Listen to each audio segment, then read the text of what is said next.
with the reflective signs. If you do that, it's just unfortunate. Otherwise, there are every indications that the road is well marked and the reflective signs are there. And of course, we'll have the lighting that makes sure that anytime you're using the third mainland bridge, you are safe. Extensively now, what's the relationship between the FERMA and, of course, the FRSC? Yes, I must tell you that the Road Safety Corps and all other stakeholders work very closely with FERMA.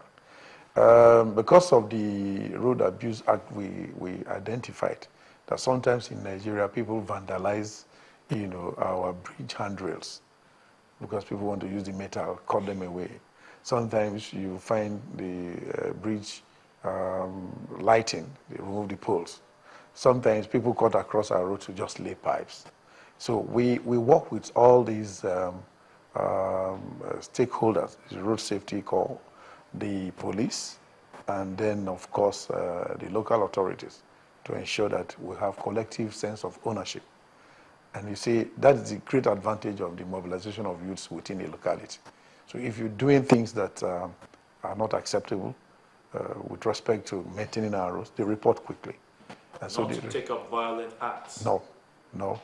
So what we do, the Road Safety Corps reports to us areas that are, flashpoints, and we quickly respond to keep them clean and motorable. When accidents occur too that are due to wrong use of the road, we invite them because we're always on the road.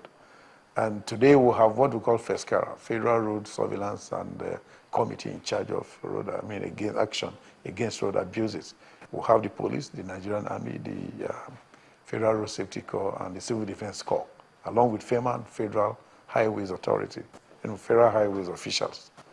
So we work together because it's all about Nigerians in Nigerian roads, on Nigerian roads, making the best use of our government facility. How about the Northeast region? We all know about the unfortunate incident going on there, talking about the insurgency. How has that been able to affect FERMA, in making sure that the roads there are, made in good condition for the road users? Are there challenges? What's going on there? Yes, we have an office in Maiduguri. It's very operational. We have a couple of projects that are going on in Northeast. Even with the security challenge. Recently, we had an area that people complained of hoodlums and needed to be cleared because the place was a hideout. We worked out a relationship with stakeholders, indigenous of the place, and awarded the repair to them directly. They fixed it at their given time. We inspected and confirmed and made payment. So that people, they applauded that. And we also did some work between Maiduguri and Bama. Although there were challenges, the contracting firm lost an engineer. We regretted that, but subsequently, we involved indigents to work with us. So we send materials, send our engineering teams when it is convenient to, as much as possible, follow up with repairs. The intensity of work must have slowed down, but that is not to say our presence is not there. We're there all the same.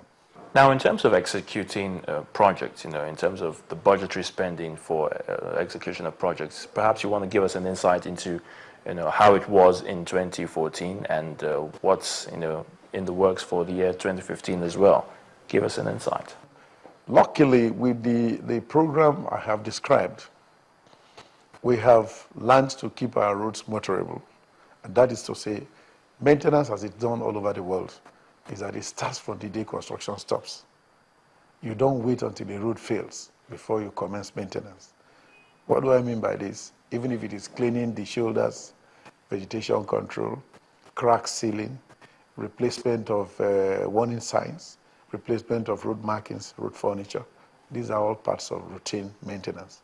So with this kind of strategy, whatever fund you have available is well distributed because some kind of work must be going on at a given time. Recently, rather than give out contracts for people to do vegetation control, what FEMA did, collaborating with the SHOPE program, was to mobilize close to 7,000 Nigerian youths along the road corridor for vegetation control, desiltation. When drainage systems are blocked, we involve them in desilting them and then pay them monthly. It turned out to be cost-effective, less expensive, as I said, and you engage a lot of Nigerian youths and train them on the job. And these are people that can eventually develop interest if they are trained on the job to work in the construction industry.